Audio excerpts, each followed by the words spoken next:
Well, a USA's without Shannon Robury would be hasn't happened in a long time. It hasn't happened in a while. So a clean start here, and take it back. May have been an issue with the timing system. We've seen a couple of false starts in distance events at various levels over the last couple of months. So I'm sure that's not what happened here. Maybe just an issue with the timing system or something. We'll get it straightened out. But while we have a second, we will go through the list here. And again, a couple additions here. We do have Courtney Frericks, who ran that 1500 earlier of the Nike Bowerman Track Club. She goes in 1. Karissa Schweizer, also Bowerman Track Club, in 2. Brenda Flores of Nike in 3. Elvin Cabet of the U.S. Army WCAP group goes in 4. Anne-Marie Blaney of Hanson's Brooks in 5. Ali Bachalski of Brooks Beast in 6. Alicia Crittebring of SRA Elite in 7. Chelsea Albertson of Cal Coast Track Club in 8. Erica Kemp of BAA goes in 9. Josette Norris competing here unattached in 10, as they finally get a clean start here in the women's 5K. I think that Courtney Frericks may have fallen because she was kind of brushing herself off. I just saw a corner of the screen there, so I didn't actually see the fall, but looks like she's up and running, but that might have been it. Well, and that's the right move, especially in the first few meters. So everybody's back in action here. Josette Norris unattached in 10. Katie Rainsberger of University of Washington now goes in 11. Maddie Ivey unattached in 12. Marielle Hall, the 2016 Olympian over 10,000 meters and former NCAA champion while at the University of Texas, goes in 13, competing here for the Bowerman Track Club. Tansy Listad of Tinman Elite in 14. Callie McCumber of Newton in 15. Karina Gillespie of Air Force Sports goes in 16. Melindy Elmore competing unattached in 17. Maddie Allman attached in 18. The aforementioned Shannon Robury of the Nike Oregon Project goes in 19. Sarah Pagano of Adidas in 20. Heidi C. competing unattached in 21. Vanessa Fraser, also with that red jersey of the Bowerman Track Club, goes in 22. Stephanie Garcia of the New Balance team goes in 23. Maggie Montoya competing unattached in 24. Laura Galvin of Athletics Mexico in 25. Natalie Rodriguez of Hoka One goes in 26. Shuang Zhu of China goes in 27. Yanli Zhao of China in 28. Jessica Wadachoich of Colorado Springs Track Club goes in 29.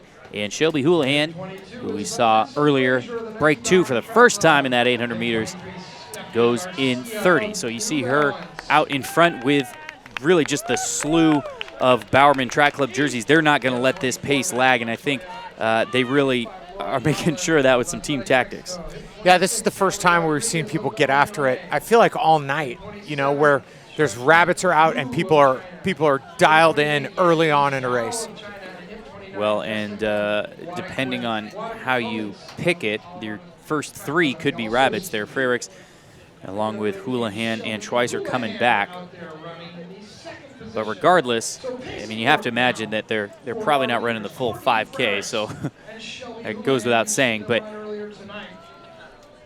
maybe it's just a war of attrition up front, and they're just going to take them for a while. But in any case, it's already stringing out much more than the men. And again, we'll be keeping an eye on Shannon Robury coming back. Again, that 15:38, her season best. Like you mentioned, she'll be looking for that qualifier. And there she is, Robury. About 4th or 5th back, depending on how you count it, from the Pacers. Just about 3 flat there. So they're rolling. They're not messing around. Well, and again, Shelby Houlihan, Olympian at 5,000 meters.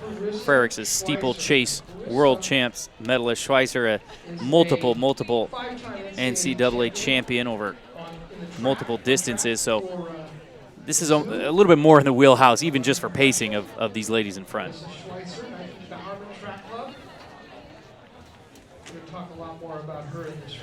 Marielle Hall, really an impressive runner. A great run at the 2016 Olympic trials to get that 10,000 meter spot. And I expect to see her for years to come. She seems like a really strong presence. And I'd like to see her in more and more finals at the world stage.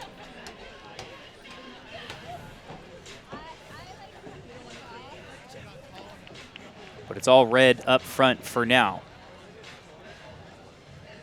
You see Robury, again, that distinctive stride. So Bowerman Track Club athletes working together here. Stephanie Garcia of New Balance there also. And then Schweizer running it fourth.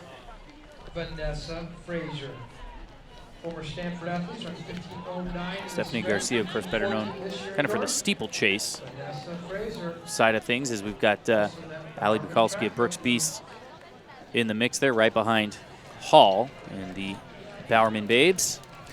Garcia bringing it. She's in that lead group too, and she's not letting them go. Running in second, Houlihan. So right on 4:51 to complete 4 laps. Garcia, 15:16 personal best. That's from Stanford a couple of years ago, 3 years ago.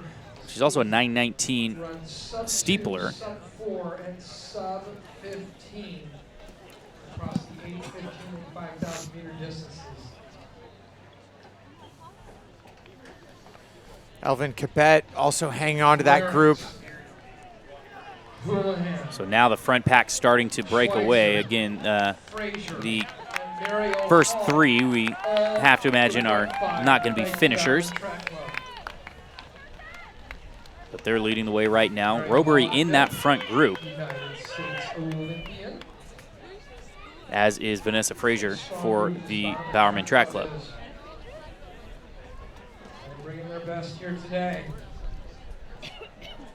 Frericks win that 1,500 meter, the first of the 2.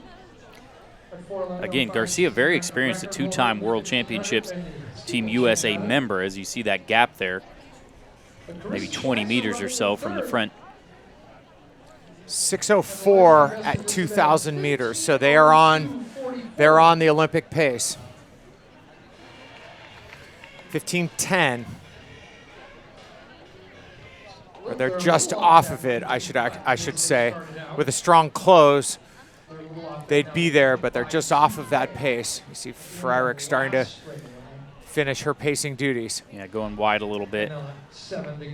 And Shelby just looks so strong. I mean, I know even as a pacing duty, you can't read too much into it, but with that sub 2-minute 800 and the way she's been running a 3:59 opener at pre, just you have to imagine she's getting ready to mix it up with the best in the world, as you know, the devil's advocate argument, I suppose, from the 2018 season that she had is that, well, it's an off year, not everybody's, you know, really sharp into peak form.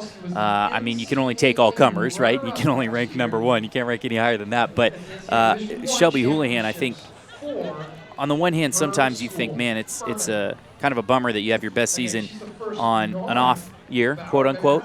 Although we had some great races last year, and again, she took down some pretty impressive scalps and some pretty impressive marks. But in a way, I think it's actually kind of a good on-ramp for her for the next 3 years. She's ready to go. And speaking of ready to go, Shannon Robury looks way better than I expected. So I guess the 15:38 was just kind of shake the rust off of the maternity leave. She's running really well. I mean, I think 15:22 is very doable for her tonight. And Fraser hanging in there as well, along with Hall. No surprise for Hall. Again, the 10,000 meter Olympian. And it's been Garcia there as well, a 2-time steeplechase Team USA member at the World Championships in 11 and 15.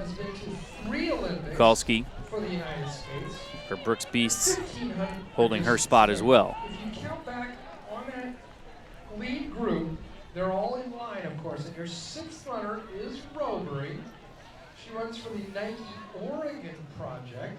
She did her collegiate run at Duke University in Durham, North Carolina. She's run 14:38.92 in this event. I'm speaking about now. Bukalski was second to Schweizer at the NCAA Championships a year ago, so these two know each other well. behind Molly Huddle's American record. And they all seem pretty comfortable now, as you saw Frericks drop off there. Houlihan still in front. I mean, this is a workout at this point, right? It's not just a couple laps of pacing. And again, no surprise from Schweizer, comfortable at 5 and 10. We're going to get 3,000 meter split here momentarily. And much different race. 909. 909 low. But much different race as we see Stephanie Garcia start to drop off the back there. Might not be able to hang with that pace, but a much different race than the men's, as that was bunched really throughout the entire race until about 500 to go. But the women here streaked out as they have just wasted no time. The Bowerman Track Club, as you see, it was 5, now it's 4. And again, pacing duties out front. There's something to be said for just dropping your eyes, looking at the feet of the person in front of you, turning the mind off a little bit. Again, you see Garcia there dropping off the back just a little bit. And Schweizer, both from Iowa. And at 31, you got to wonder if Garcia may have her best years behind her. Again, a steeplechase Vanessa Fraser running has been her best event. So you've got the top group there, and then Robury and Cabet. And Robury, try not to let that gap get too big, but it is growing, 10, 12 meters, maybe 15. So 10:20, 10:21 with 4 to go. So a 5:0, 5:01 gets the standard. Looks like the Olympic standard is out the window, but a 15 teens is doable. So Bukowski now starting to fall off. Her best 15:35, so she might be a little bit beyond her reach, a little bit out over her skis, but she's gamely hung with him so far. Now about an 8-10 meter gap back to Bukowski, and it is all red jerseys here in the front. I'm going to say it. I wonder if Shelby and Schweizer are going to finish. Yeah, I mean, they look good. So, I mean, the front 4, very solid now.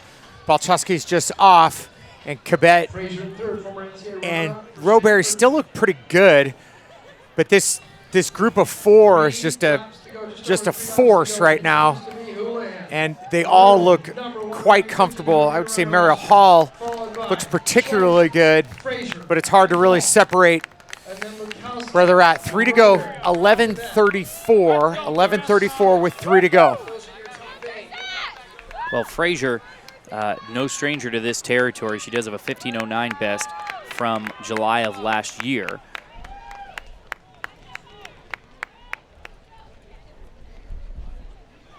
And again, Shelby Houlihan, the American record holder. So we're going to get a 4K split coming up here. It's going to be about 12:10. So 15:15 or faster is doable. So 10:11, 12:11. So let me take a step back here. The Olympic standard is totally doable. They need to run 2:58, 2:59 to hit the Olympic standard. So that's totally doable. 15:10, the Olympic standard. 15:22, the IAAF standard, and we'll also be keeping an eye on the USA standard of 15:25 for some of those athletes further back, including Robury, who is off screen now, but we see the 3 in front. Schweizer leading the way now, the NCAA champion multiple times over while at Missouri. 12:46 with 2 to go on the backstretch. Let's try to get a shot as they run down the backstretch of that second group, so we see what the top 6 are doing. You see separation in the top 3, and when they come down the backstretch, we'll be able to see those second 3, which includes Robury and 4th. You see some separation now. Yeah, a lot of separation, and starting to have some separation back to Fraser as you see them coming around. The front 3 are not in question. You see about a 60-meter gap or so back to the next group. But there's Schweizer leading the way still. We thought that she may just be pacing. So yeah, she's hung on. She's trying to qualify for the Olympics here. And Marielle Hall right there with her. So you see there's Shannon Robury, Balchowski, and Cabet also running very well. So look at those front 3 really rolling. It's Schweizer and Hall. Okay, here we come Good, into 1 to go. And Hall. She's going to get this Olympic mark. Get a split. What a great finish she had. So she run, yeah, she's going to get this mark big time. Schweizer doesn't always seem to have the prettiest stride, but she manages to finish strong, and she bounced back really well at NCAAs last year after taking a kind of a surprising loss. Okay, so Roberry is at 14:11 with 1 to go. So she needs a 71 to hit the world standard. And Balcheski right there with her. So we're going to keep an eye on the clock. We've got the leader here in Schweizer. We thought she was just going to be pacing, but Karissa Schweizer is finishing this 5,000 meters. She's killing right now. It's awesome. Marielle Hall with that 10,000 meter strength as well. And they are both going to be. Yeah, Hall's going to get that mark too. They're going to be close. I got plenty of room, man. They have really run well here. This last kilometer, they've been on fire. I mean, they're going to run. They're going to threaten 15 minutes here. Look at that stride, finishing strong from Schweizer. They're going to be just north of 15 minutes. Wow. 66 on the last lap for 66.8 to close. 15:01.63. 15:02.27 for Hall. And Vanessa Fraser, 15:07. Damn. 58. What a race. That's a new PR for Fraser. So Balcheski is going to lock down a PR here, 15:22 unofficially. Roberry, 23:24. So nice run for Balcheski and Roberry, but how about those top 3? Well, it's a new PR for all of the top 3 from the Bowerman Track Club, and the top 4, if you count Buchalski as well from Brooks Bees. But 15:01.63, we're talking about 15:10 here, Kevin. And, I mean, we almost saw sub 15 minutes. So she ran 2:50 for the last 1,000, right? Because I said 12:11, right? So that's 2:50. There you go. Wayne Colati ran of New Mexico with her incredible collegiate season, ran 15:23.46 here earlier this year at the Brian Clay meet to get that the stadium record, I should say. Well, that is gone as Schweizer now owns it. So those top 2 are the top 2 fastest Americans on the year, and Marielle Hall was already number 3 American off of her last chance run at BU indoors. We just had our 6th stadium record of the night. So 6th stadium record of the night, as you hear that. An absolute incredible meet. And we should say, I mean, pretty quality stadium records to begin with. Across the board, the pretty newer stadium records, I should say, because the Brian Clay meet just been increasing in quality. But what a 5K there. We knew it from the beginning. Again, the men lagged a bit. The women strung it out early with incredible multi-tiered pacing from the Bowerman Track Club, Frericks, and Houlihan Dublin.